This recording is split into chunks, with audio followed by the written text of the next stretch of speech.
陛下，叶家上了奏书，先给院长看看。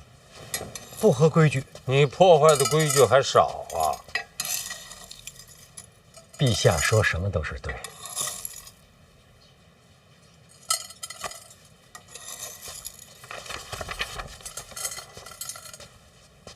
这是叶家和二殿下联名上奏。陛下，范闲继承庄墨涵书籍，文才经世，他们推荐范闲作为这届春闱的考官。对这个推荐信你怎么看？二殿下可是真聪明啊！刚刚进族就跟叶家联名上奏啊！叶家什么底呀？叶流云大宗师啊！这联名上奏，日后二殿下依然前途光明。他们的婚约是朕赐的，他再聪明也是陛下给的。你就看出这些？还有，二殿下跟范闲争斗之后，马上上奏举贤，让老臣感动。不谈人事，谈什么呀？朕在想，像范闲这个年纪，能主持春闱吗？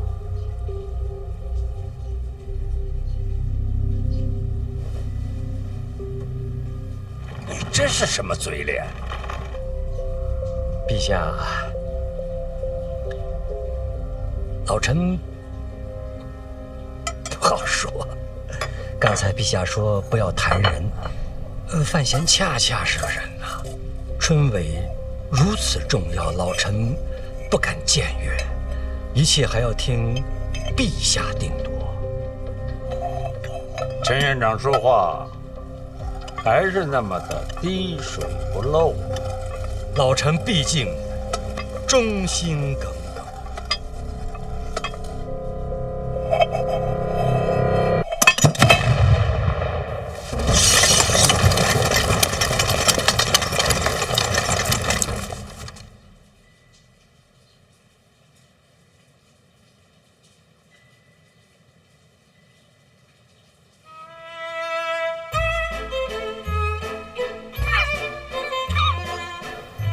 真诚啊！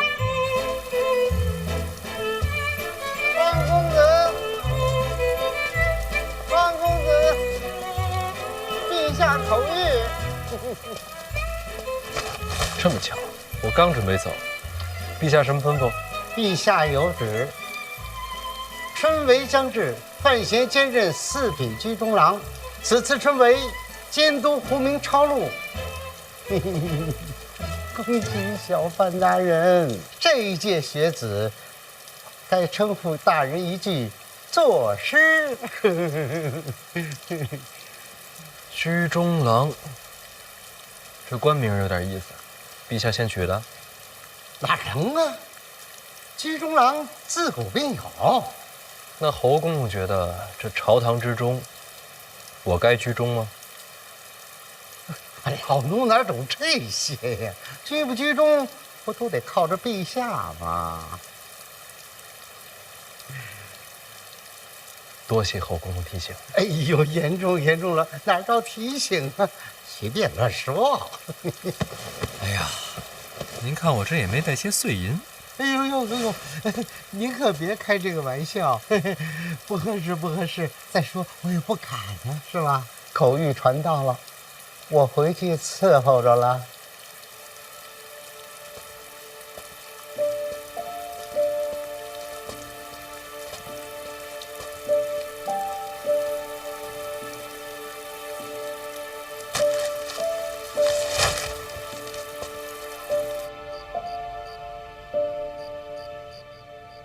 他头在动，明明看着我呢。哥，你回来啦！少爷，哎呀，不用跟我行礼。哎，回头跟你娘说一声，明天菜做的清淡点啊。好的，少爷。怎么来我这儿了？是不是下不去手啊？缝好了。缝好了？都包扎好了。这精神挺好的，缝得不错呀。好歹也是看了这么多医书呢。哦，对了，哥，你那个哥罗芳效果真不错，全程都没醒。你就不害怕？还行吧。你想过万一失败了怎么办？烤了吃呗。有道理。不过你这心态啊，更适合当兽医。不会，跟人看病不会这么想。若若，学医啊，不光是胆大，还得心细手稳。我该怎么做？哎，捏着，放平，抬高。你头发里藏了这么多针，这不显得发量多吗？有道理。别什么都有道理。稳住，不许让它掉下来。然后呢？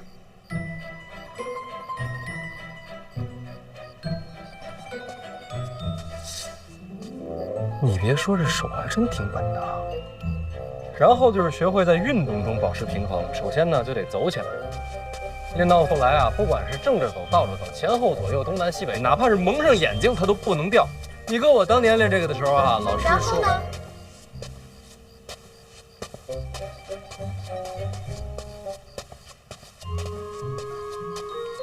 你是第一次练这个？对呀，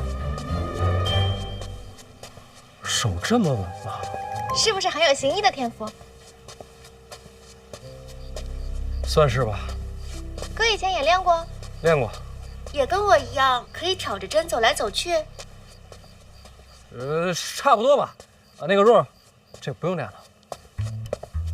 我跟你说啊，这个啊，这只是第一步，一些皮毛、最微不足道的雕虫小技。学医呢，还是得多读医书，五脏六腑的位置啊，人体穴位啊，都得记牢。然后呢，就是找一个水果。水果？对，拿着水果，不停地割开再缝上，割开再缝上，不停地练习，不光练手稳，也练心细。我记着了。现在要练吗？不急于这一时，咱们今天先到这儿。那我先走啦。哦，哥，我差点又智商盆地了。啊？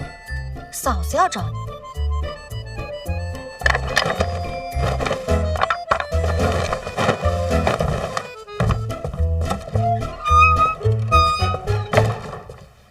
来啦。你猜到我会晚上来？范大人，你来我这儿，晚上比白天多。你这话说的，显得我不像好人啊。勋贵子弟拦路打人的事儿，我听说了，这应该是二哥暗中推动。我知道，都是被他当枪使。那些少年，你该打就打，该训就训，陛下撑腰，那些国公勋贵不敢怎么样。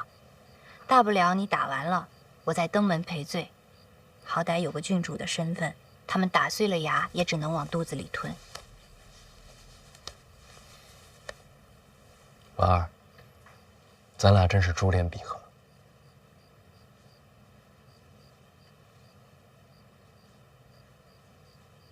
兰人事件瞧着凶险，其实对你没有什么影响。若是二哥真想报复，手段绝非如此浅显。所以你觉得这只是表面的报复，让你安心，觉得他计穷于此。而真正的杀招，暗藏其后。春闱监考才是真正的大事儿。我记得上一次提到这件事儿的，也是他。若二哥真有为你而设的阴谋，春闱就是最好的舞台。春闱科举是全天下文人学子的盛宴，所有寒窗苦读，所有披星戴月，一切辛苦煎熬，都是为了这个鲤鱼画龙、平步青云的机会。未来这段日子，天下人的目光都会集中在京都，所有希望和绝望都会在此上演。你我天生就应该是夫妻。啊？所思所想如出一辙，这不是天生的姻缘是什么？你也是这么想的？春闱之后就是大婚，大婚之后我掌管那股财权，要想阻拦我，就只有春闱了。你有应对了？早就准备好了，就等李承泽落子。那你千万小心。不过，斗输了也没什么，大不了咱们弃官不做，游荡天下。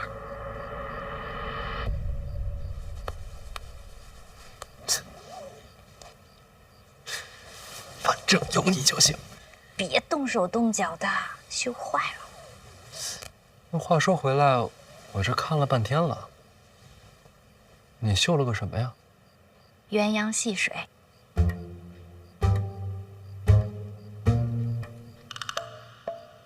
这是鸳鸯。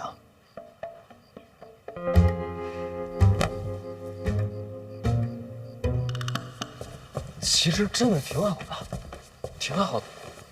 别找补了，确实是我的问题。以前学这个吧，就喜欢绣花草顽石，不喜欢绣活物。现在要学，确实太难了。那就不学了。来，喝水。这是要送你的，不绣鸳鸯说不过去。送我？成亲的规矩。怎么还有这种规矩？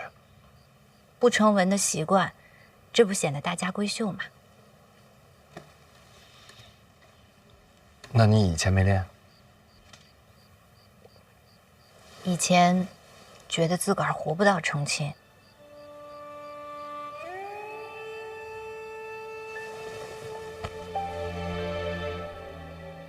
快了，春闱忙完就该成亲了。到时候一定绣成鸳鸯。为什么小的时候不喜欢绣活物啊？帕子里的东西绣得再好，终究是死的，就好像被困在里面了。我从小被关在宫里，染着病，无处可去，看见他们，就想到自己，心里别扭。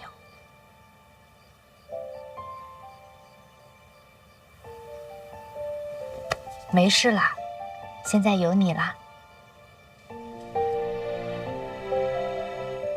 我在儋州长大，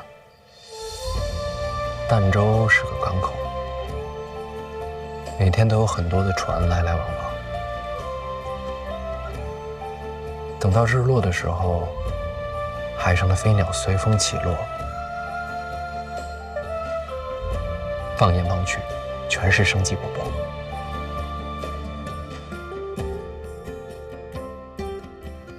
我从来都没有见过那样的景象。其实，我都没有离开过京都。成亲之后，我带你去看。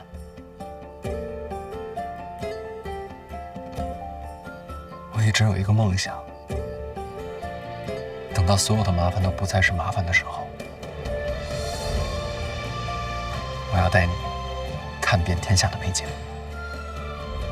会有那么一天的。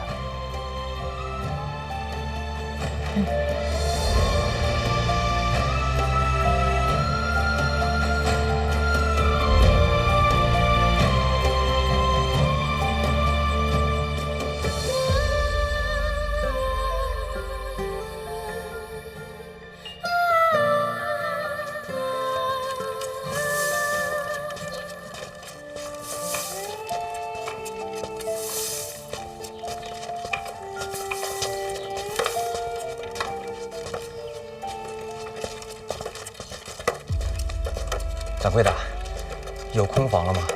我昨天来时客满，小二说让我今天一早过来碰碰运气。您稍等。史公子啊，正是史产力。您运气可真好，刚有客人离开，正好空下一处，四人合住。哦，不瞒公子，春闱就在眼前，现在在京都城内想找个住处，那可真不容易。四人合住虽是喧闹些，但房钱可便宜多了。公子也是来参加春闱的吧？啊，那肯定是。既是考生，能否看下官府发的文书？不是针对公子，春闱将至，京都管得甚严，我们呀要仔细记下细节。回头啊，府衙要来查看。应该的，应该的。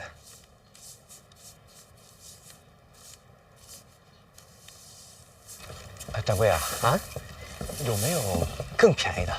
还要便宜啊？不跟人住也行。不跟人，没有这种房间。那有没有，比如说，你给我钱的那种？掌柜别误会，我是说，我可以替您打扫院落，又或是端茶倒水，这工钱抵了这房钱。抱歉，石公子，小店人手够了。我先说说这个，当年乡试，他排在我后面很远，哪知道会试的时候啊，他就一举成名。石公子是不是有些拮据？不瞒掌柜，春闱啊，太费钱了。那倒是有一条门路。掌柜请讲。有一位大人主持本次春闱，石公子若是能找到他，或许能帮你一把。主持春闱是哪位大人？范大人，别来无恙啊！听闻范大人适才经世，别人都是惊讶，可在下不这么认为。从见到范大人的第一眼起，我就知道范大人的才华绝非凡俗可比。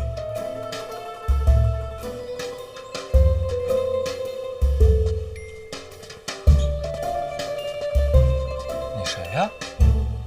大人，我贺宗纬啊，咱们见过。贺宗纬，有点印象。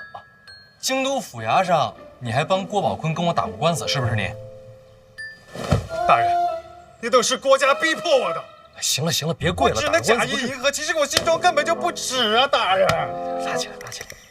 行了行了啊，咱起来说。来。谢王大人。那你说你是贺宗纬，但这看着跟以前不一样啊。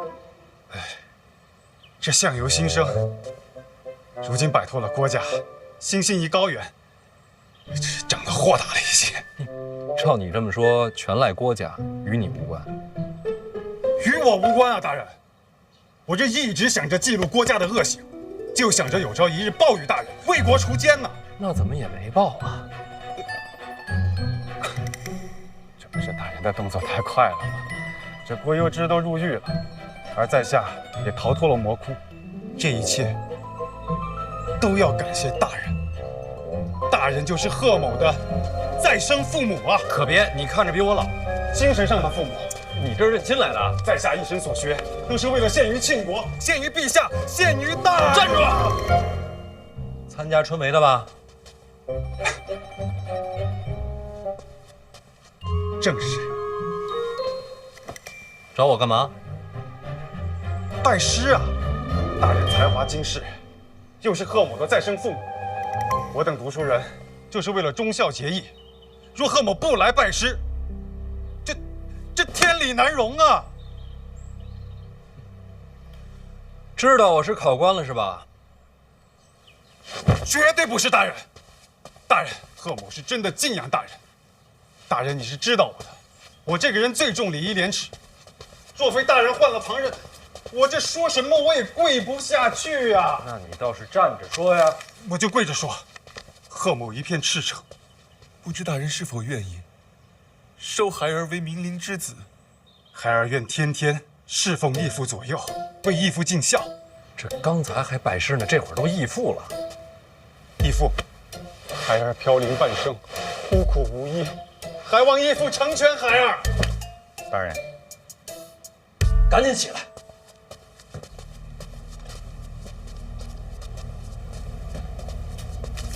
大人，一处刚送过来的密报，您还记得史家镇吗？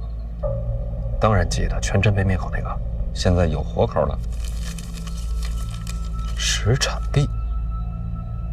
史家镇被烧之前，他就来进京赶考了，所以他是整个史家镇唯一留下来的活口。昨天到了京都，按规矩呢，学子入住客栈，需要核实身份。邓子越得着信儿，立刻就递过来。唯一的活口。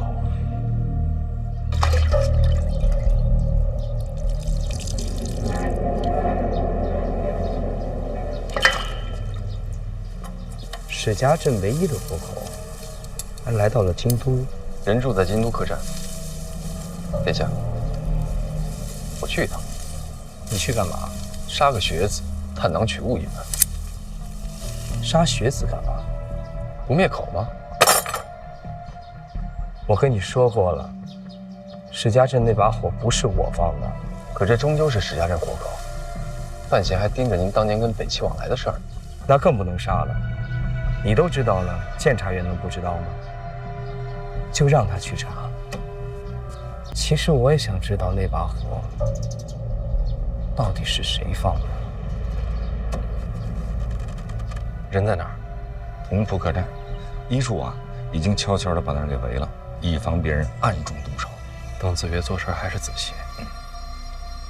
等会儿，什么客栈？同福客栈呢？掌柜的贵姓啊？同福客栈，姓童吧？男的还是女的？男的吧。大人要想要个女的，我也可以给您想办法弄。边儿去，我什么都不想要。你可以走了。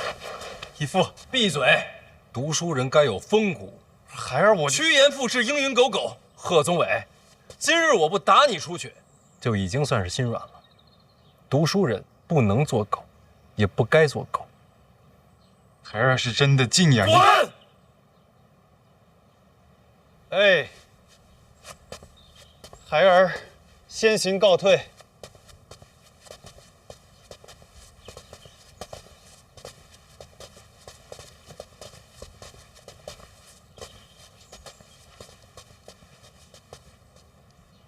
这是来投教您呢。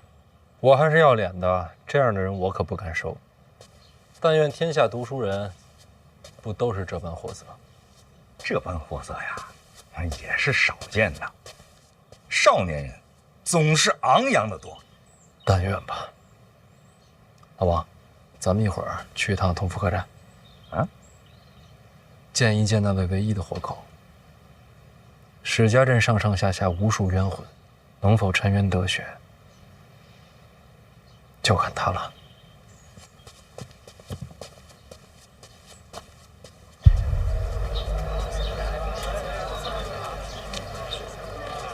读书人不能做狗，也不该做狗。话都是好说，可人难做。酸辣，好喝的酸辣。留步。改日再聚。改日再续。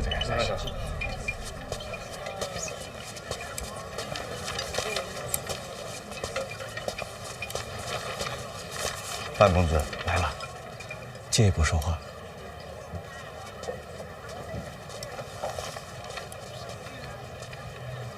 大人，是场你住上？正是，住的4人间，同屋还有3位考生，这是姓名。杨万里、程嘉林、侯继常，家事正在核查，很快就会有结果。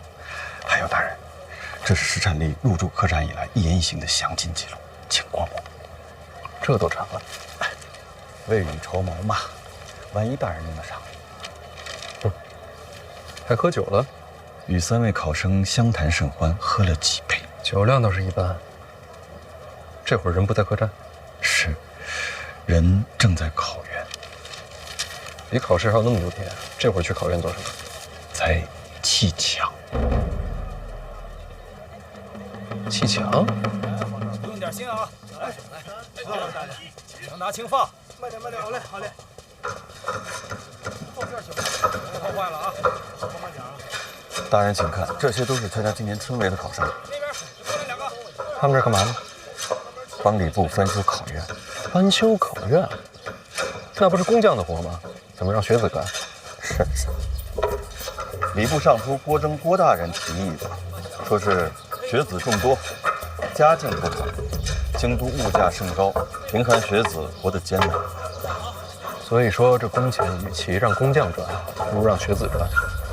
正是，自愿参加，既可以提前感受考院的堂皇气象，又可以挣些银两维持生计。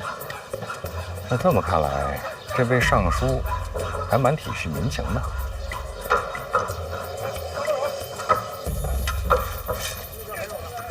大人，那位就是郭尚书。这郭大人还亲力亲为啊！他怎么一动都不动呢？卡那儿了。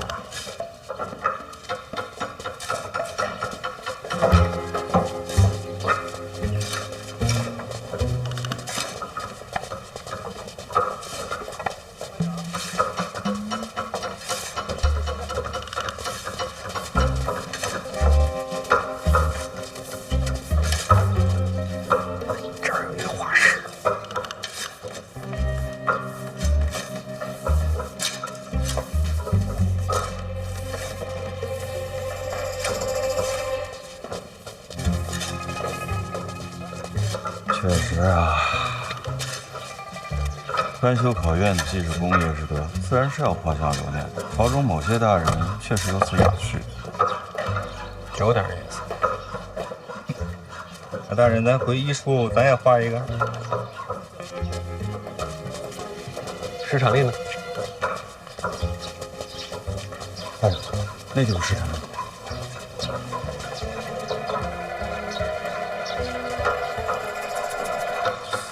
他这也是画像呢？这没看着有画师啊。部位倒是不严，部位自然护的是尚书大人，没人在乎这些学子。里边再过来2个人。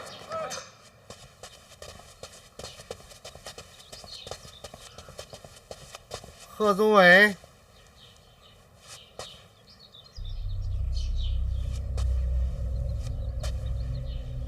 想不想入官场啊？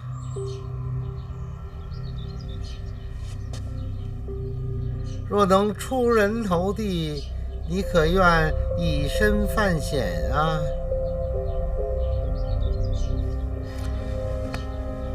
敢问阁下是？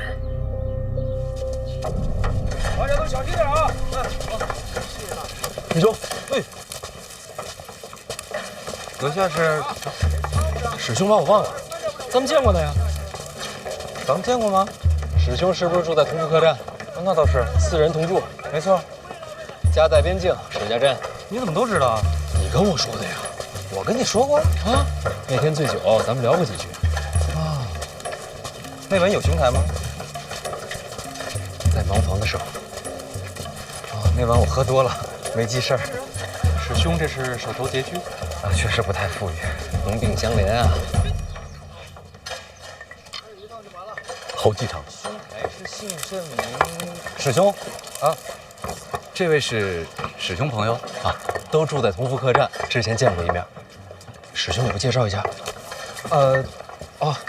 这位是我同屋的侯兄，侯继承。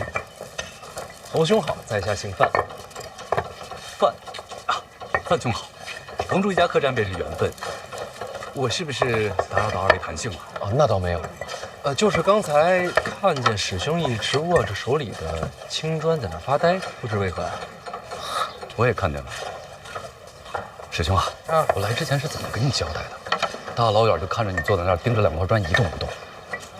郭尚书就在那儿看着，就算是累了，也要装出辛劳的模样才好啊。我倒是不累，就是砖啊很奇怪。啊？砖怎么奇怪了？你看啊，这个是拆下来的旧砖，这一片是要换上的新砖，所以呢，新砖、旧砖，听出来吗？这旧砖听着像敲铁，铁，这是上好的金砖，金砖的价格极为昂贵。而这要换上去的新砖，都是非常普通的砖块。哎，还有你们看，这拆下来的柱子，这可都是金丝楠的呀！你再看这要换上去的柱子，啊，这叫什么？这就是木头，太普通了，极为普通。所以我就不明白了，这礼部翻新考院，为何换上去的反而更差呢？师兄如何懂得这些？啊，我家乡都有行商，这些我都亲眼见过，绝看不走眼。师兄，此话切不可再讲。为何呀？考院翻修是由郭尚书亲自建立。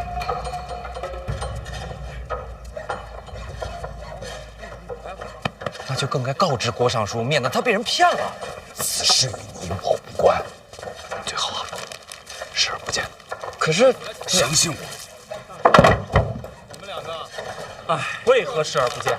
以次充好，说没有贪官作祟。我等读书之人，明德之理，怎可视若无睹？小声些。别见怪了，他俩老这样。你堵得住我的嘴，你堵不住天下这妖无故。算我求你了，听我把话说完。大兄，喝水。多谢。我给你介绍一下，这位是泉州杨万里，在家乡颇有名望，乡试名列前茅。我等四人啊，杨兄才学最高。杨兄，幸会。幸会。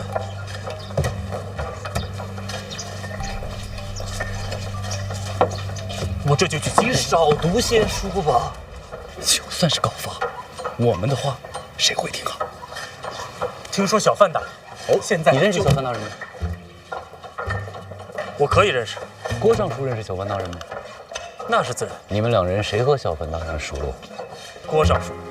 人家两人共同掌理春闱，要是早有往来，又当如何？我明白你意思了。你的意思是，小范大人和郭尚书沆瀣一气，狼狈我可没有这个意思。那你是什么意思？我的意思是，忍了，莫再提这件事了。如果这都能忍，那读书何用啊？就算要管，也不是现在。那是何时？杨兄，我问你啊，我们来京都是为了什么？做官。那我们来考院做工是为了什么？也是做官。那你现在做官了吗？没有。要管闲事，就认到我们也是官。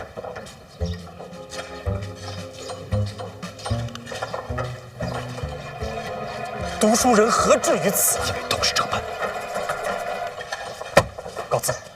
哎，杨兄，杨兄，明明是个书生，还跟莽夫似的。哎，老兄，你刚才说这来这做工也是为了做官，何意啊？啊，没有，生活拮据，赚些吃饭钱罢了。除了钱财，侯兄在来之前还交代过我们这其中的关键。师兄，无妨。师兄都是学子，是懂得分享。侯兄说了，咱们来做工，不仅仅是赚钱，也是为了露脸。露脸？咱们这些来做工的学子都会在册上留下姓名。郭尚书本人就在现场，咱们最好能让郭尚书记住咱们的名字。记住名字？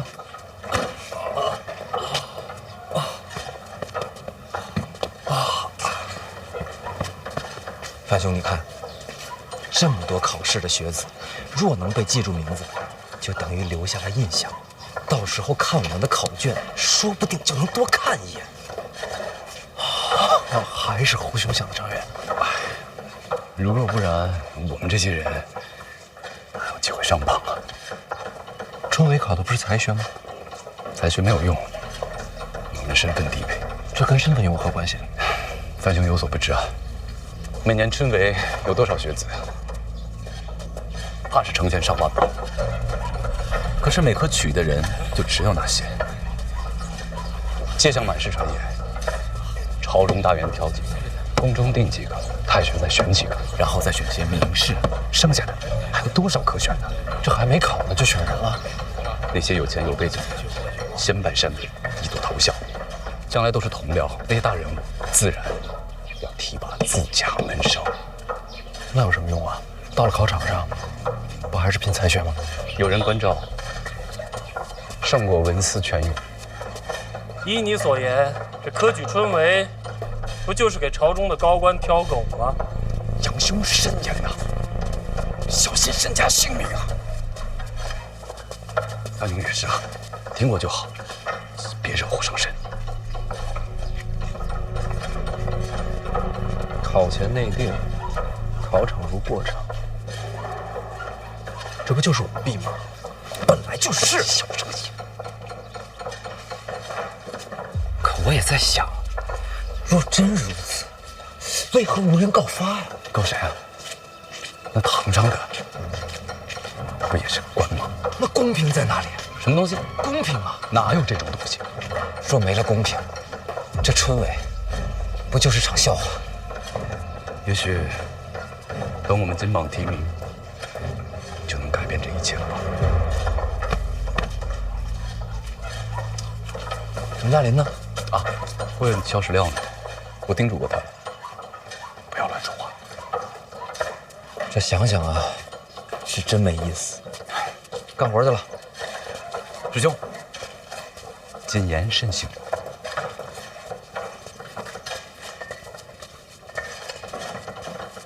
范兄，帮个忙呀！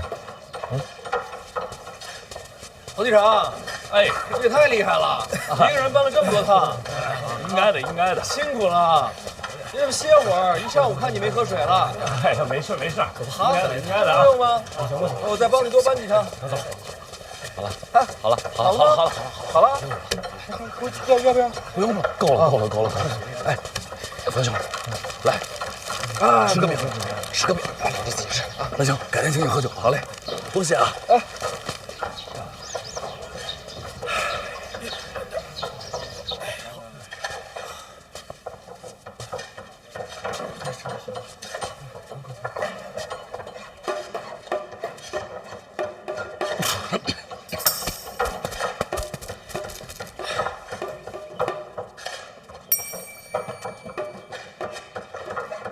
小范大人，郭尚书认得我。朝堂之上见过小范大人的英姿。那个，这次春闱，郭尚书才是主官，可别喊我大人。小范大人前途无量，他日必将一飞冲天啊！小范大人怎么来考院了？路过，也想见见郭尚书。郭某也早想结识小范大人。快走！不必辛苦。郭尚书，我就问你一句，请讲。这考院翻修，石料砖块以次充好的事儿，你知道吗？也不是太次啊，也都经久耐用。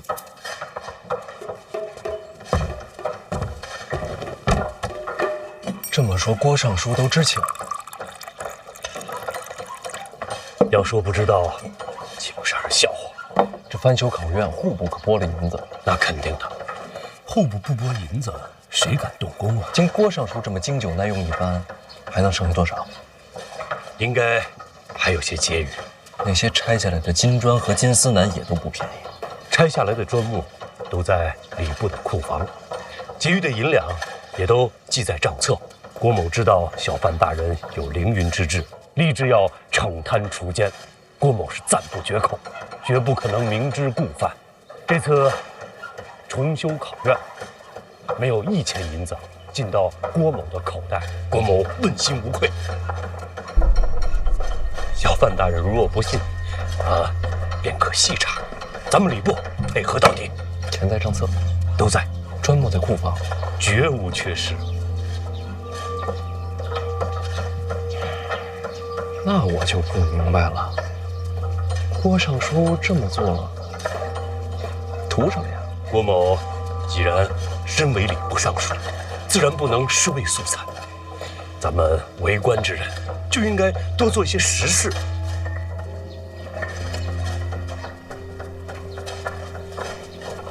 懂了，这翻修就是实事，实事就是政绩。政绩，这词儿用的巧妙啊，以前都没听说过。政绩，还给自己画了画。证明郭某做过此事，以后也好有个纪念。那省下的那些银子呢？礼部人也不少，拖家带口的都不容易。逢年过节买些酒，买些肉也是应该的。你说呢？库房里的砖木呢？咱们为官清正，各家府里多多少少都有些破败，也要整修整修。用库房的砖木，绝都合规矩的，绝不违律法，都在规矩内。那肯定都在。郭尚书为官多年，对这朝堂的规矩吃的是真透。为官清正，但也得活命不是？就不怕这些学子知道了？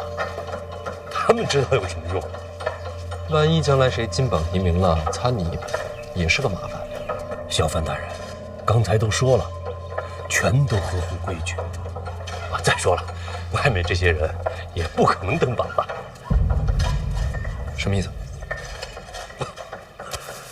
这次出梅啊，在这个名册上的，都将会沦为废稿。为何？这些学子心思狡诈，他们为什么来这里做工？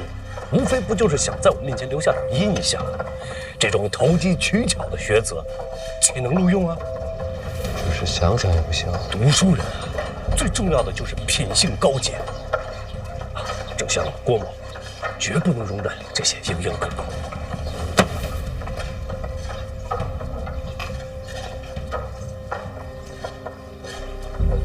若非门外的学子有大人的门客，只是想给这些学子留条活路。小范大人，品性最重要。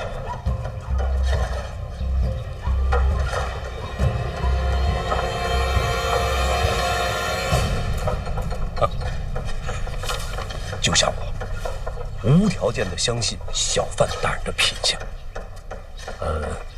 您想做什么，我没意见，按你的来。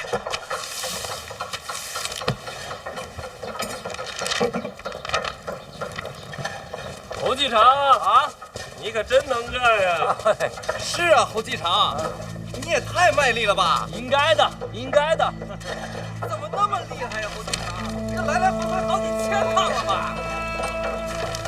真厉害呀，侯继常！侯继常，来活一遍了！侯继常，侯继常。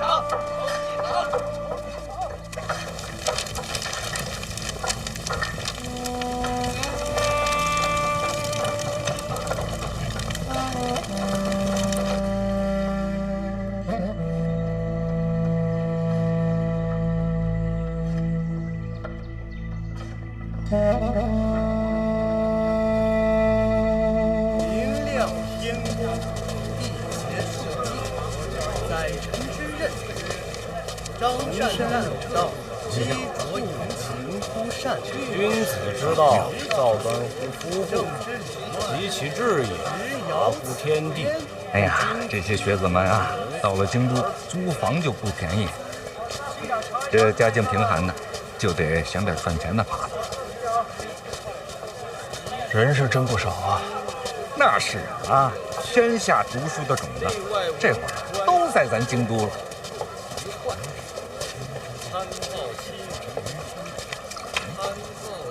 这菜真新鲜啊！快来！还有这岁数来考的，这肯定是考了好几回的。每一次都抱着希望来。大浪淘沙嘛，总有那不能如愿的。对于他们来说，春闱是什么？那是国之恩典呀。还有呢？这就是大人所说的改变他们命运的机会。是啊，多年寒窗埋头苦读，为的就是这么一次机会，一个本来应该公平的机会。素富贵，行乎富贵；素贫贱，行乎贫贱；素夷狄。春闱舞弊，你听说过吗？哥们，够肥的，这监察院的吧？这一看就不是跑远道的。我就没拿东西，要不然我就别跟我打岔，我就随便问问。在上位，你随便说说。下，在下位学上，正邪而不求于人。那我就随便说说。则无怨。这春闱之前呀，很多学子那都已经登门拜师、卖身投效了。这些人考都没考，就把前程定了。考场不过就是走个过场。来百公里，柔远人也，怀诸侯也。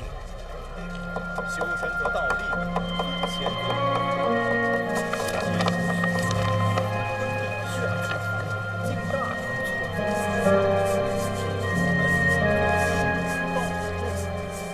你看这一段跟书上一样，还有这一段。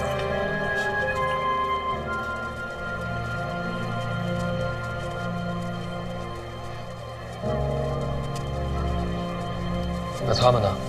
他们，哎呀，没这个命。这些事儿，监察院不知道吗？多少也知道些。不是监察百官吗？这都不查。能收门生的，那都是真正的大人物，不好查。有些他根本就不敢查。这多少年不成文的规矩了，大家也都习惯了。可对于他们来说，一生就这么一次机会。也有些名额是留给考场的。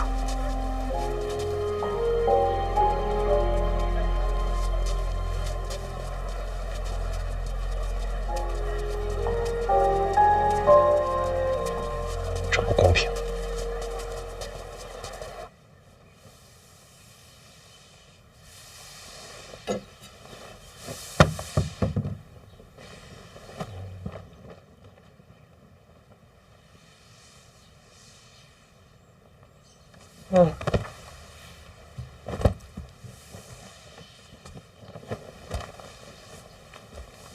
那叫什么客栈来着？同福。范闲去了？去过了，人没在，又去了考院，找那个什么史产力，见过了，不过好像没怎么聊。咱们的人远远看着，说史产力神情不见悲痛，这史家镇全灭的消息，他应该还不知道。什么都没告诉他，那去干什么呀？是啊，白跑一趟。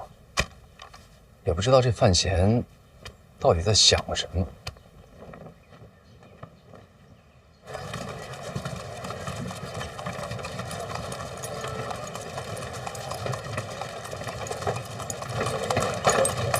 大人，想什么呢？其实也没想什么，没几天就是春闱了。这个时候知道家乡没了，史产力还怎么考？等等吧。一处也守着呢，等他安心考完，再看看该怎么办。大人，真的是不一样啊！又哪儿不一样了？这要换做其他大人呐，谁会在乎这些？总得把人当人吧。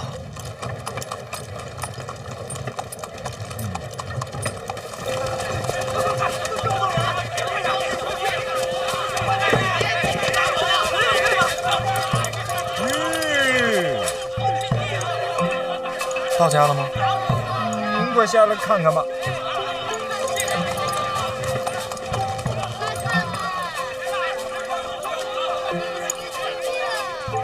就是敬仰小范大人啊，一点小意思啊，收下收下啊。那不是辛弃物吗？没错，好几位看着都眼熟，朝堂上见过，这会儿都穿着便服了。穿官服那不是不好看吗？我那点心意啊，都在里边写明白了啊！告辞，告辞。小范大人不收礼，不收礼，真的没有，拿回去吧。让，真受不了，真受不了，真受不了。又过来。都是下人的。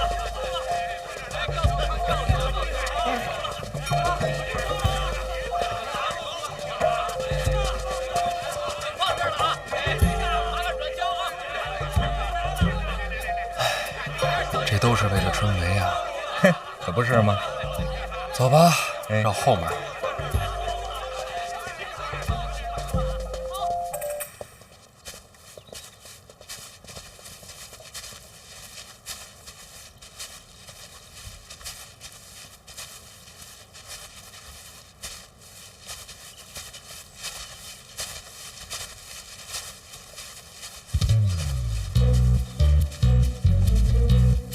殿下，这不对呀，这范府怎么一个人都没有？谁让咱们是从后门进来的呀？那也不能人尽全无啊。没人说明什么呀？说明范府遭遇变故。说明我们没来过。这范闲的院子在哪儿啊？要不搜一搜？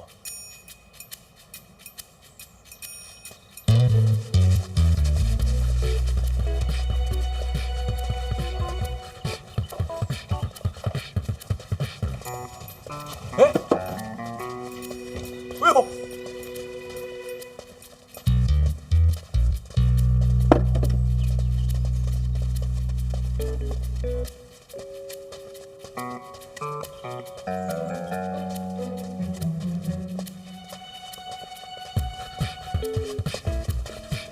放这儿吧。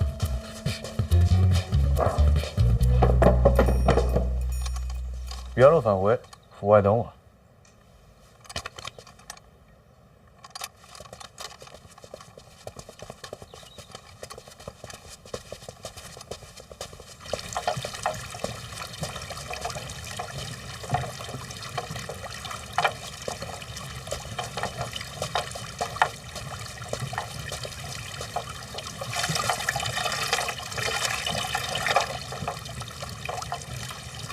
嘿嘿，哎呦，这转起来了。老爷，太子登门，你怎么把下人都给撤了？后门来的。前门后门来的不都是太子吗？你把人撤了也就算了，你也不去见一见？不是找我的，不方便见。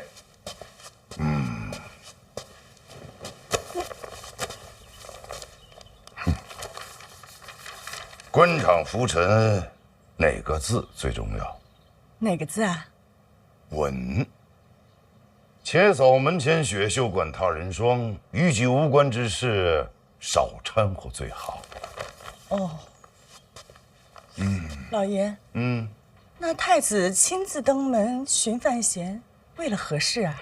还能有什么事？春闱将至，打招呼来了。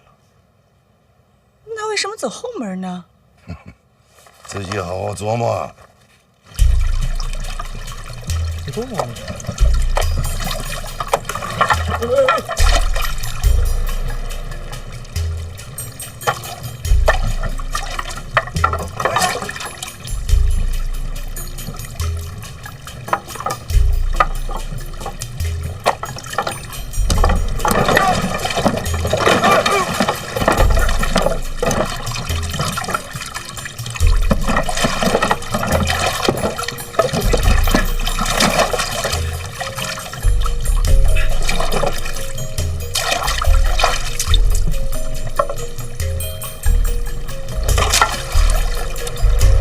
太子这是专程拆家来了。大兄，对不住啊，刚才这东西它不转了，我寻思帮他一下，结果可能帮猛了。那什么，不行，我多少钱我赔给你吧。说笑了，殿下还是先上岸吧。好。太子什么事儿亲自登门啊？你想听真话还是假话呀？我都可以。我是来劝架的。我跟谁打了？你跟二哥斗成那样了，禁足半年，作为亲兄弟，我心里能舒服吗？不得来劝解一二啊！这是假话。还能再假吗？那真话呢？真话呀。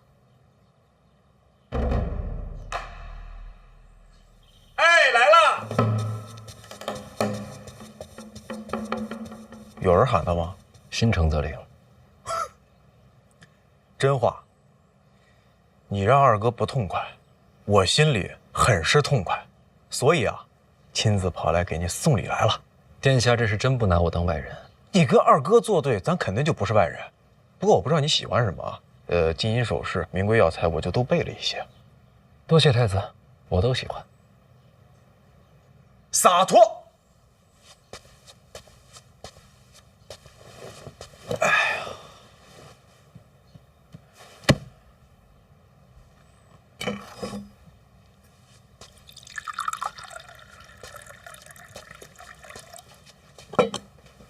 太子殿下不是专门来送礼的吧？主要是送礼。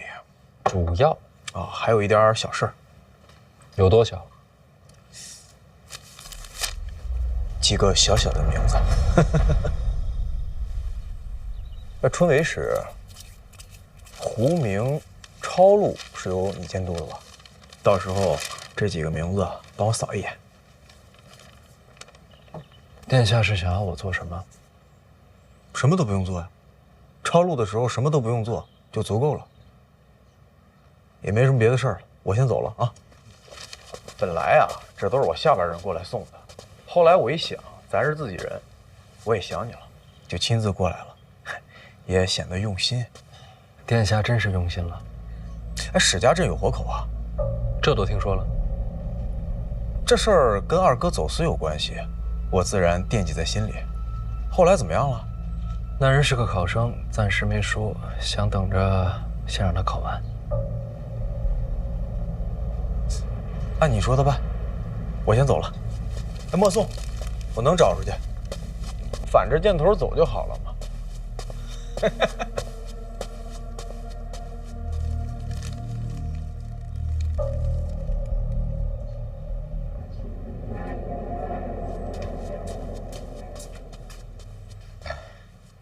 大人，林相府遣人捎信儿，请您挪步登门。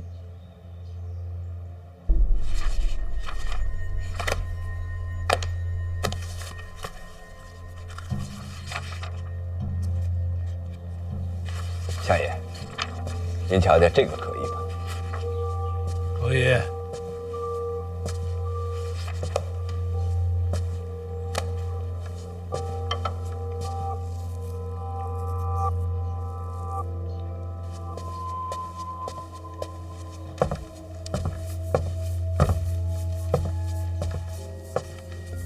师伯，不必拘礼。来，你帮我看看。啊，哎呀，这最近胡子白的有点多啊。是有些。啊。哎，要不你帮我拔几根？我拔？啊，自己不好动手的，疼啊。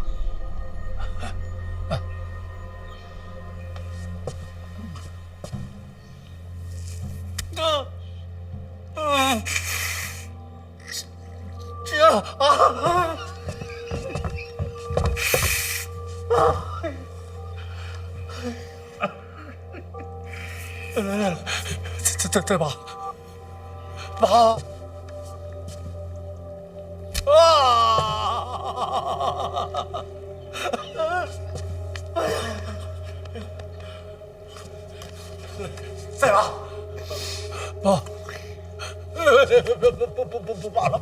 了。师伯，也不至于这么疼。哎呦，我是吃不了苦的，我更怕疼啊。怕疼剪了不就完了吗？哎呀，剪了还长，拔了治本啊。哎，今天就拔到这儿吧。啊，相爷，此人身世清白。可以。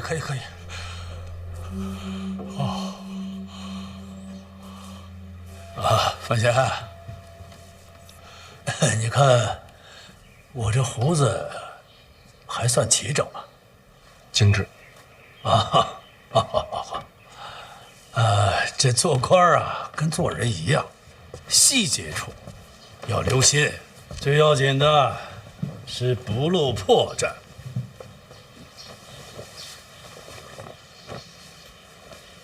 师伯，这是要干什么？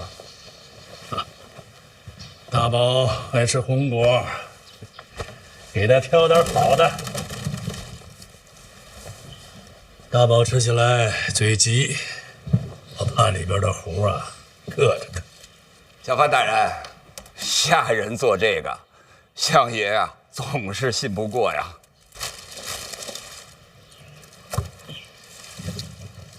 太子找你了？传得这么快？给你送名单。是。他说胡明超录的时候，我什么都不用做。确实不用你做，有别人动手，你你只当没看见。没看见什么？还能做什么？让选定的人金榜题名。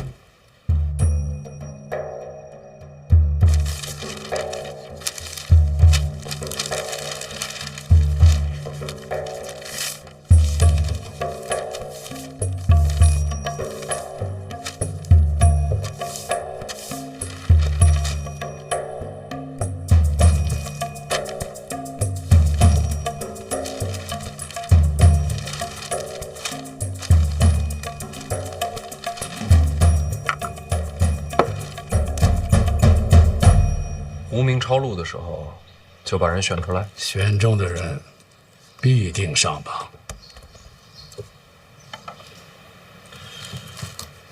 那要是文章不好呢，就没有人质疑吗？总会有办法的。所以你这个位子极为关键。你可知道，各部百官、皇亲国戚，有多少名单要送到你手上？知道啊。这些天啊，都是来送礼的，没一个留名字，每个礼盒后面都带着纸条。那些都不入流，有分量的都在这儿呢。怎么在您这儿？我拦下了，让袁先生帮你筛选了一道，名字精简了不少。你记住这些就够了。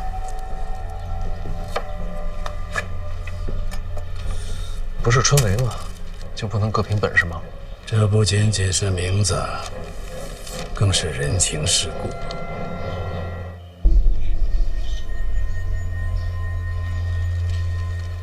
发现啊，木秀于林，风必摧之。会做学问，更要会做人。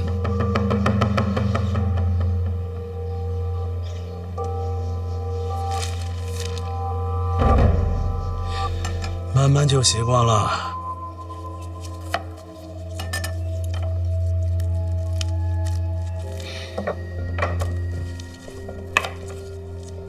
见过郭征了？师伯这都知道。郭征原本是御史大夫，郭攸之入狱以后，暂领礼部尚书一职，春闱科举诸般竞技，你得多问问他。我跟郭征是见过一面，只是不怎么谈得来。师伯，郭征主导翻修考院一事，这不合规矩。毕竟多年为官，都摸透了。怎么让规矩保护自己，你将来也得学学。我知道你心里不舒服，狠心。过了春闱这一关，你未来仕途不可限量。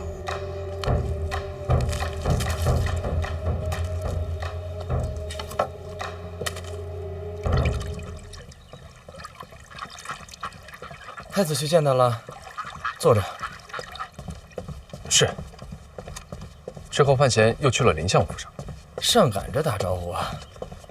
殿下，咱们这儿也好几个呢，要不然也送一份。今年不了，这可都是对您效忠的学子啊。今年凭运气，这坑都挖好了，咱们可不能自个儿往里跳。哎，你说，今年春闱，范闲会按照往年的规矩行事吗？多年的约定俗成，谁还能坏了规矩啊？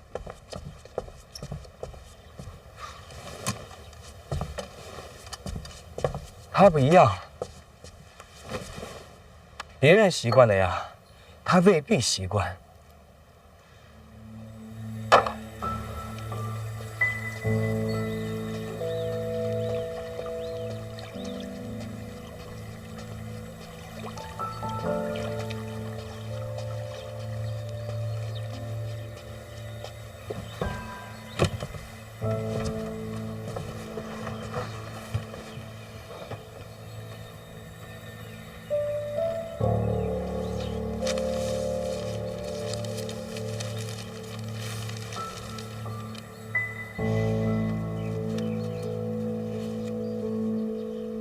老王，在呢。刚听说春梅舞弊这事儿的时候，我还真动了心思，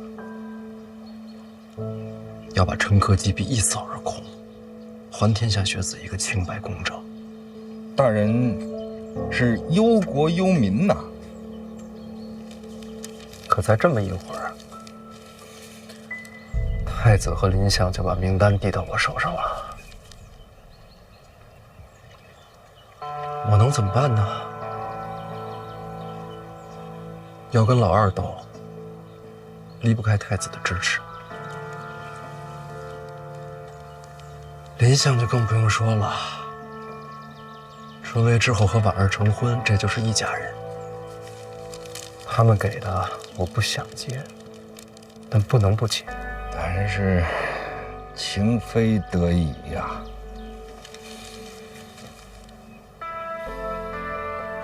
你知道林相跟我说什么吗？说什么了？他说所有人都习惯了，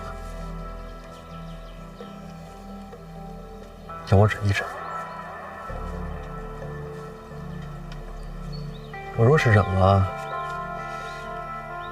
将来也就习惯了。所有人都习以为常，我又何必去当什么出头鸟？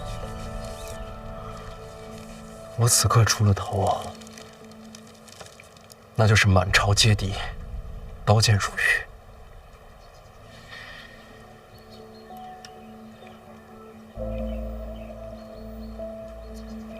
要不我就忍了。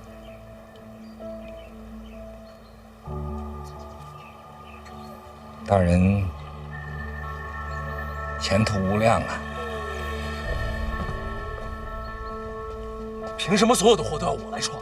凭什么我就得面对众叛亲离、人间如玉？老王，我就是个普通人，我没那么特别，我也没那么勇敢，我也没那么正义。大人问心无愧啊！本来就问心无愧，我本来就问心无愧，犯错的又不是我。大人，没有人与您争执啊！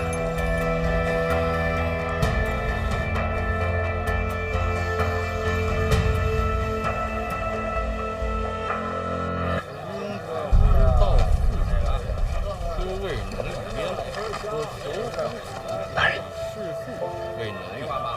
石产那几人并无异常，您知道，我就是看看。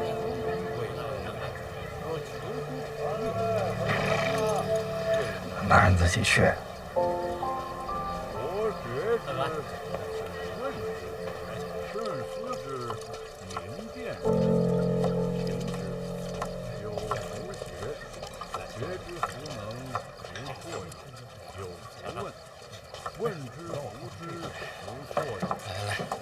来，实在，吃完再看。起来，来。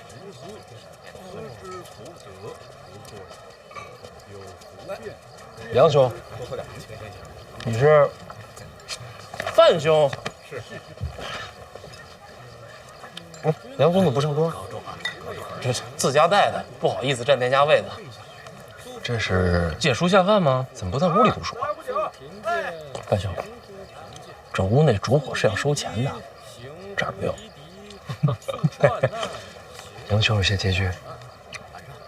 范兄说话太委婉了，就是穷。小二，哎，来份烧鸡，来盘牛肉，来壶酒。客官您不上桌吗？上什么桌啊？就这儿挺好。哎，好。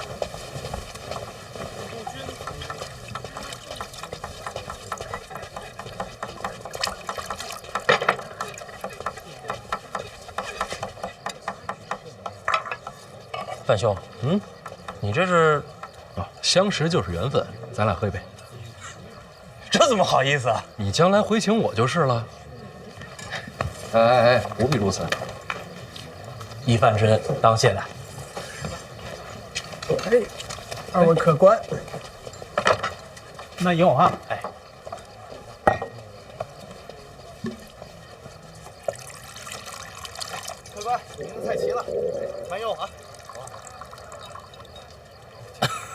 范兄见笑了，这太久没吃肉，实在是忍不住。常有的事儿。那我自便。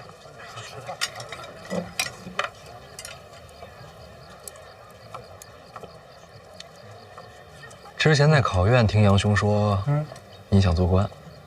我们来京都是为了什么？做官。那我们来考院做工是为了什么？也是做官。想，做梦都想。是为了录取功名，光宗耀祖？不是，因为我忍不住。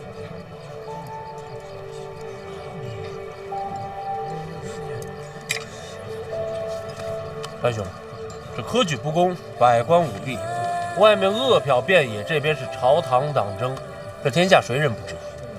可是呢，还是一片寂静。这侯兄让我忍，可我想，如果这世间不公我也能忍，这圣贤书不就成了废纸一堆？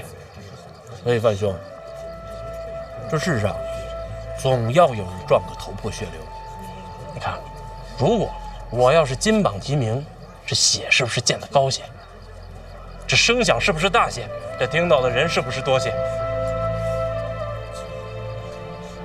我想做官，是因为我不想忍。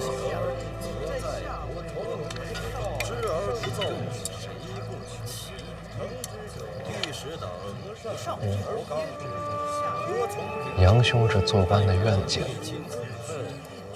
可是条死路。死路一条。可是范兄，我这人读书读傻了，认死理儿。见笑啊。杨兄，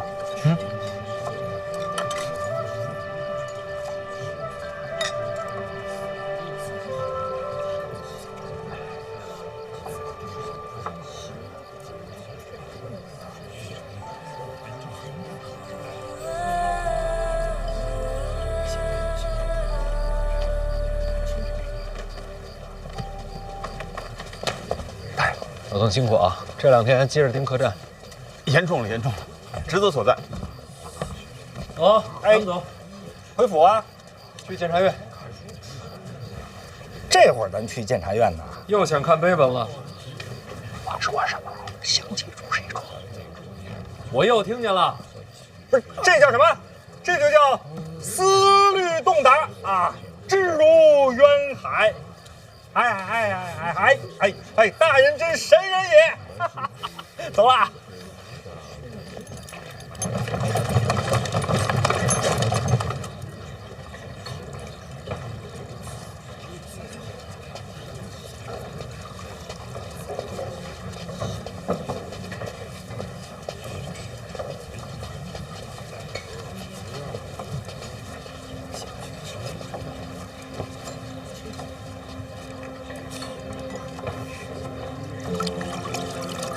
思君令人老，岁月忽已晚。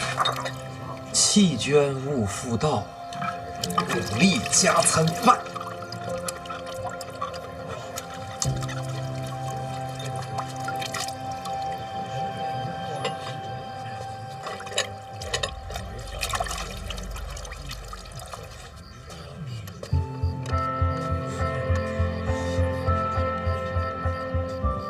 胡明超路是由你来监督吧？到时候这几个名字帮我扫一眼。这不仅仅是名字，更是人情世故。在这个名册上，都将会沦为废稿。如果我要是金榜题名，这血是不是溅得高些？这声响是不是大些？这听到的人是不是多些？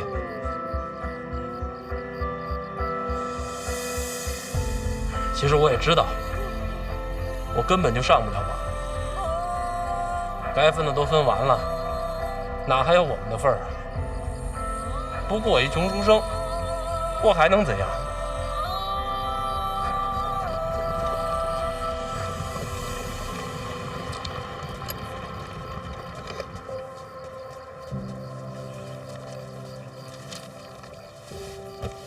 半仙，你看啊，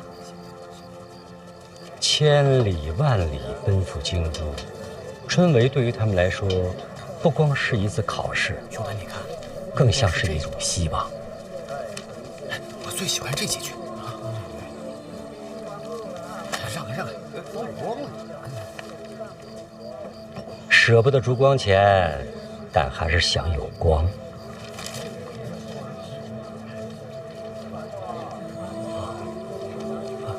谢谢。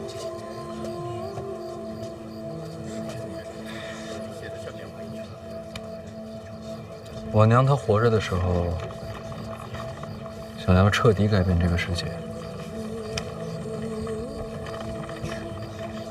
不光是改变世界，你娘还说要改变的还有人心。那个时候，她就像一颗耀眼的流星，又像是熊熊燃烧的火焰，让静默人看到了不一样的光。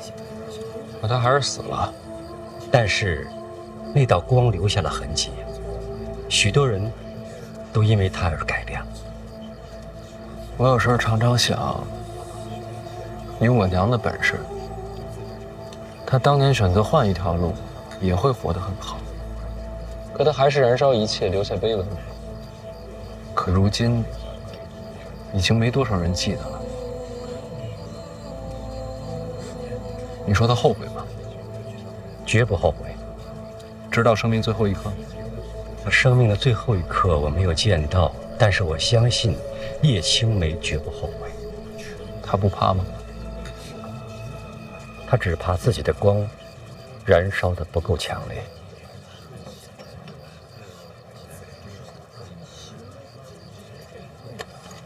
唉，没想到啊，有一天我会当闯祸的人。我想闯个祸。好啊，去吧，闯多大的祸我来接着。总不能什么锅都让你背。什么锅？我还有一个更好的挡箭牌。还有人比我能挡箭？那是天下第一挡箭牌。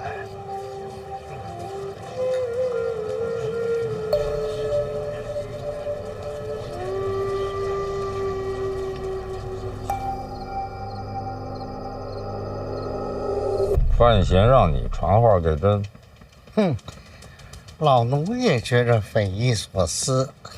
你看这么多年，也没见过小范大人这么办事儿的。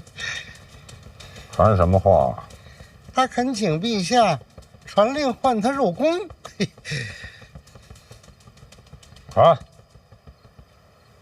哎，遵旨。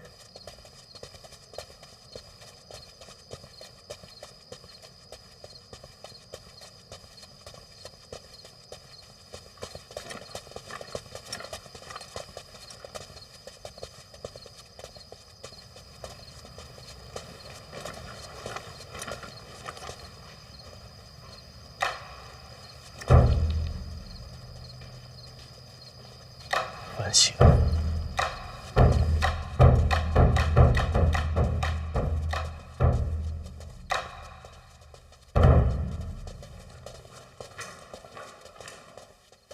小范大人，龚统领，有事儿？这么晚了，您这是？陛下召见。现在，按规矩，这时辰，外臣不能入宫。陛下的旨意才是规矩啊。职责所在，公公见谅。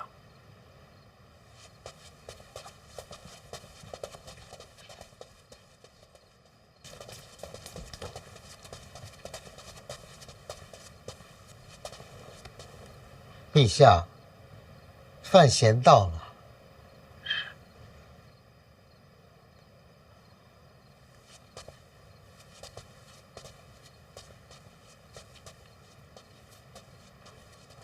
陛下，臣听闻您前些日子被火药炸了，臣是心神不宁，特地调配了一些烧伤药。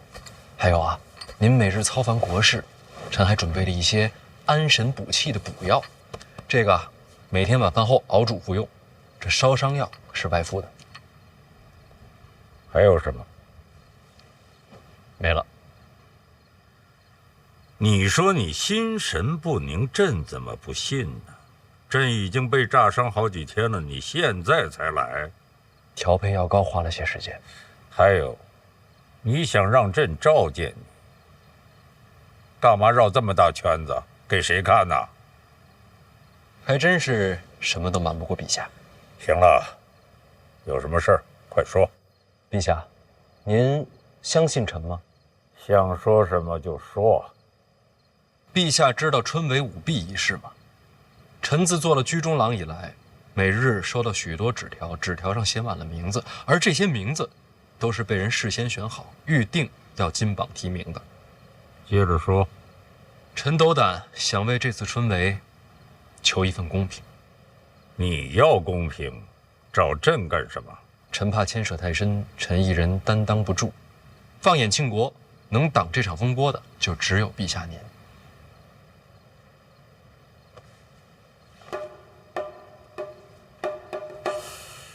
你是想让朕当挡箭牌？不是为我，是为庆国。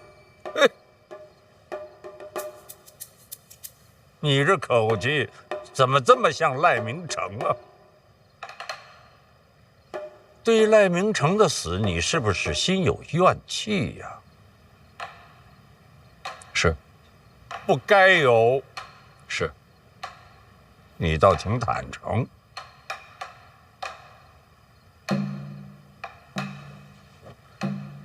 冲你这份直率，这箭朕给你挡了。谢陛下，那臣先告退了。哎，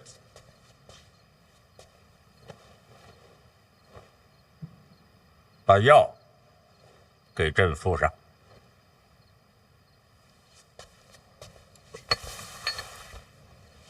陛下召范闲入宫，这时辰，若非大事，绝不会深夜召见。没看错，宫典亲眼所见，他也觉得非同寻常，第一时间将消息传过来。他知不知道说了些什么？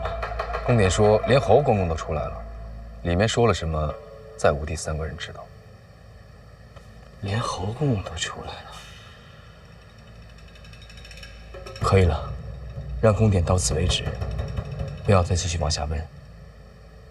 他的身份至关重要，不到万不得已，不要再向我传讯。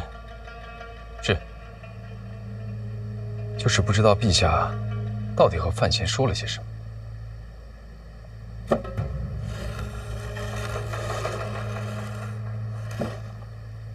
说什么无关紧要，深夜召见又是单独入宫，范闲在陛下眼中过于看重了。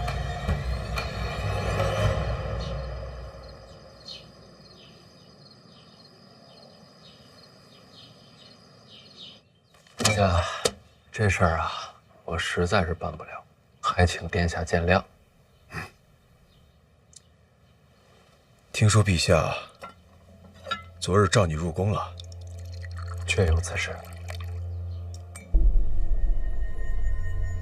那陛下有交代什么吗？陛下什么都没说。什么都没说。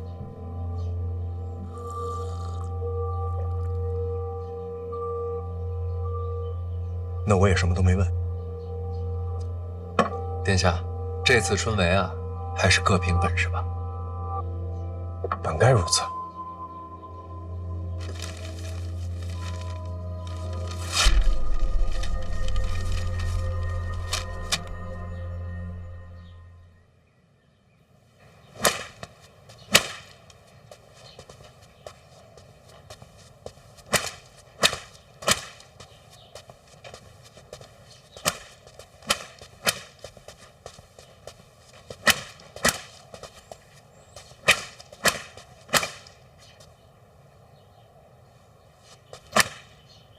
小秦大人，小范大人，我猜你啊就会走这条路。为什么？你怕见人呢？这不证明咱俩有缘吗？小范大人，我在军中的时候呀，欠了些恩情，这几个名字呢，还请小范大人照顾一二。抱歉啊，人数不多，还请小秦大人帮我往外传话。什么？本次春闱不论门生，只看才学，不论谁的名单我都不接。昨晚陛下召见，可就是为了此事。陛下可什么都没说啊。哦，明白，什么都没说，我也什么都没猜。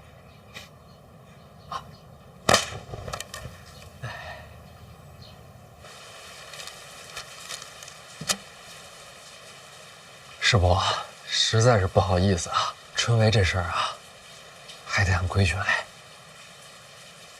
为什么要这么做？我也是情非得已啊。我知道陛下昨晚召你入宫，这会儿所有人都会认为是陛下让你如此行事。我了解陛下，以他的行事手段，要么动如雷霆，扫清一切，诸般弊端；要么草蛇灰线，伏没千里。哪怕水到渠成，也不会让人看透心中所想，绝不会像这样半夜急召，最后还不痛不痒。这不是陛下的手段，是你借陛下遮风挡雨。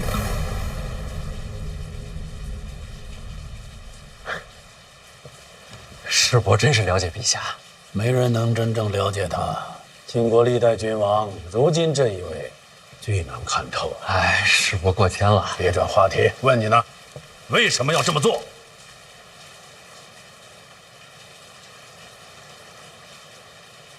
其实我就是想，哪怕就一次也好，让这春闱科举有法可依，有理可循。京都百官都盯着春闱呢，难道你就不怕？怕呀，这不拿陛下顶锅了吗？我不就看穿了吗？我若说穿，你当如何自处？是我可是自己人啊，总得留条活路吧。我凭什么饶你？就凭婉儿非我不嫁呀。没了你，大不了往上再找一个。师伯说的对，师伯消消气。真不明白是命数还是劫数。婉儿怎么就能看中你？我也挺优秀的。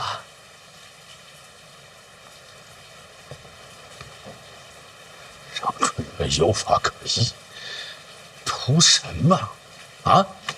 你这么做，你能得到什么好处？其实师伯上次说的话，我听懂了。木秀于林，风必摧之嘛。所以我也想过，随波逐流，与世浮沉，有什么不好啊？看不惯的事儿嘛，忍一忍，将来就看惯了。但是不行啊，我夜里睡不着，心里边煎熬。有3个字，就那么翻翻滚滚的，怎么也压不下去。哪3个字？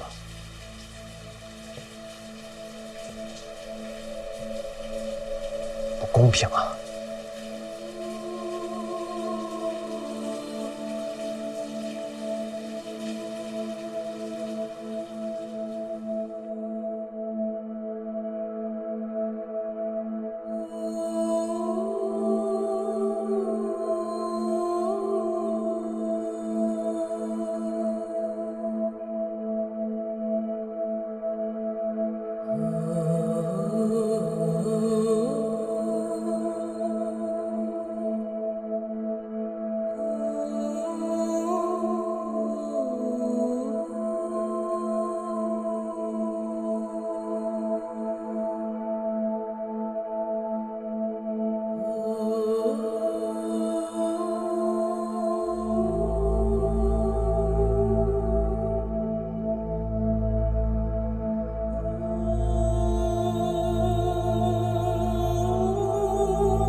那是4个字。最后那个“阿”字不能算吧？都是读书人，遣词用字亦当谨慎。下次一定注意。不公平，原来是为了这个。哎，你说这个世上有公平吗？没绝对，有相对。什么？这个世界上没有绝对的公平，就好比有的人一生下来就家财万贯，有的人一贫如洗，有人才思敏捷，有人大智若愚。而春闱的意义就在于给了所有人一个相对公平、改变命运的机会。要是连这唯一的一次机会都不再公平，这世间该有多荒唐！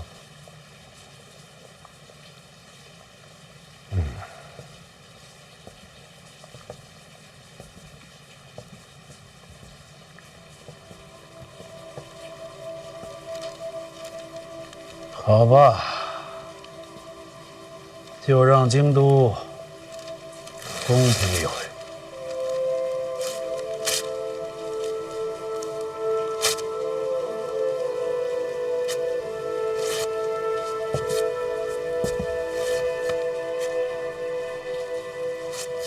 你再去见一次礼部尚书郭正，我都安排好了。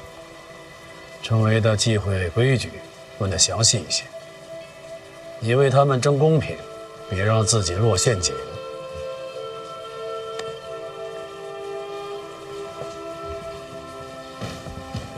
关贤，如果这个世间就这么荒唐，又该如何是好呢？不用回答，问你自己。去吧。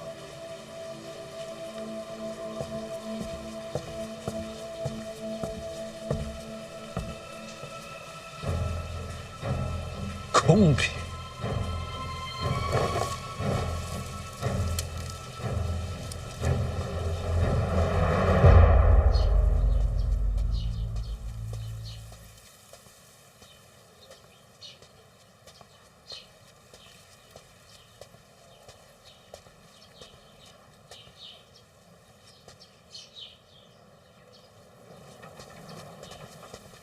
小范大人，郭大人，又见面了。一直在等候小范大人。哎呀，这个郭尚书所知规矩甚多，我这次来找您呢，主要是想请教一下春闱相关的规矩。林相都提点过了，千万别说请教。小范大人那么聪慧，其实都可以自己参透的，我不过是锦上添花。早就准备好了。小范大人能者多劳，春闱之日，事务不少啊。开考之前要稽查举子之责，春闱3日要在场内监察巡视，春闱后还要监督胡明抄录。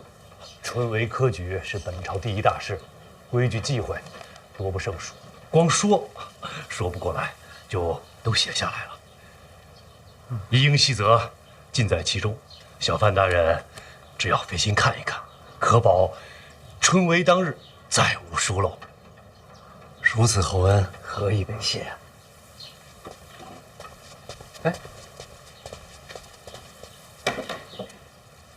小范大人，啥？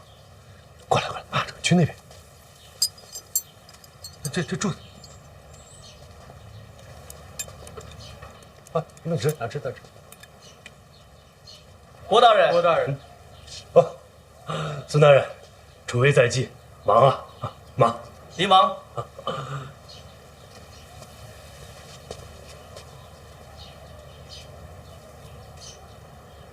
郭大人辛苦啊！谢谢。现在就盼着小范大人早日著书立学，郭某就心满意足了。那就多谢郭大人了，告辞。小范大人慢走。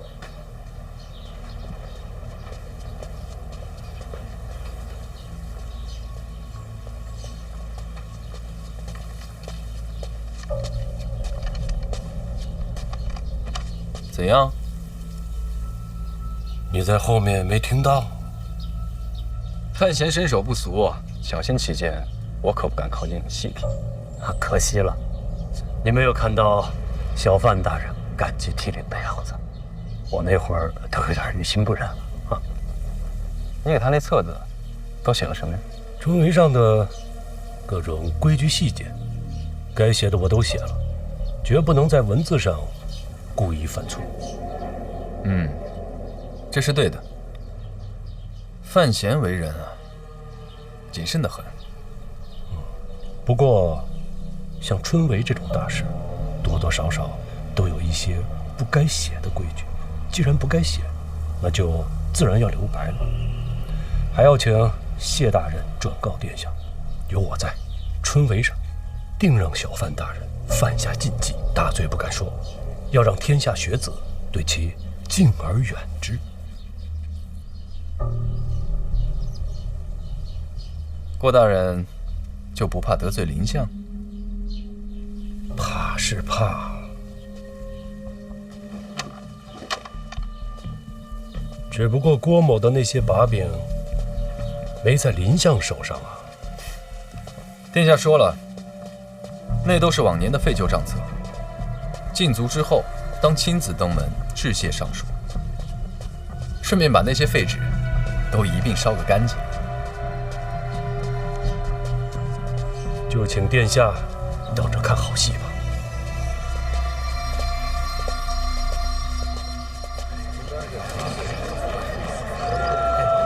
注意点啊！老冒竹篓。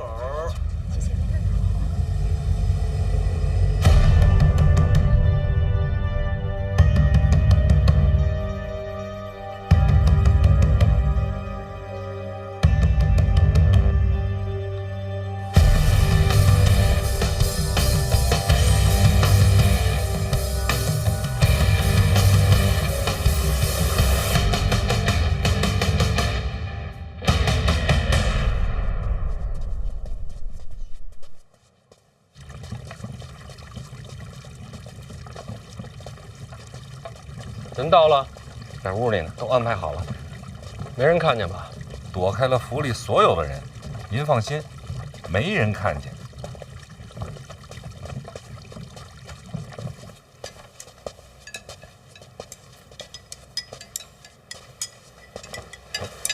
真是饿坏了。回来了。哎，回来了。哎，这一趟从北齐回来呀，可以说是历尽了千辛万苦。幸好我跟老郭绝代双骄，不管是什么排除万难，各施巧计，这才虎口脱险，重返京都。你俩现在关系不错呀。英雄惜英雄。少爷，您看您这都荣归故里了，我得请您吃个饭，接个风，咱俩商量商量吃什么。哎，我请你啊！哎喂，我请你，我请你吃，我请。来吧，是啊，咱中气这么做。什么呀，咱？我请。我的潜伏日记。辛苦你了。他说你叫我来是为了救我爹性命。是这样。春闱将至，我有监督职责。这跟我有什么关系啊？春闱有许多禁忌，我不太清楚。我也不清楚啊。但你爹曾是礼部尚书。你想要我爹帮你，所以让你回来，看见你爹才能放心。哎呀，这么早就开始计划应对春闱了？其实老二提出让我监督春闱之时，我就已经在准备应对之策。现在看来，时机刚好。你们啊，一个比一个心黑，是心细。行了，说吧，你打算怎么救我爹？我来安排，过几日先转入监察院大牢。那还能救得出来吗？我是监察院提司，你觉得呢？不过有一点啊，你爹结党的罪名并非是无限，我可以保他性命，但是再想做官，是不可能了。我知道，能保住性命就已经很不错了。我同我爹讲，让他把知道的春闱的诸多事宜跟你讲清楚。是什么？现任礼部尚书亲手写的册子，春闱的诸多禁忌都在里面。但你不需要我爹了。恰恰相反，这册子就得你爹来看。你是怕这本书里写的有陷阱啊？小心为上，有没有陷阱，令尊来判断。行，那走吧，去救我爹。哎，不急这一会儿。司者，这一路舟车劳顿，你们俩都辛苦了，先休息几天，注意别被别人看见啊。那是自然，十分小心。那我就放心了。来吧，首先欢迎二位回家。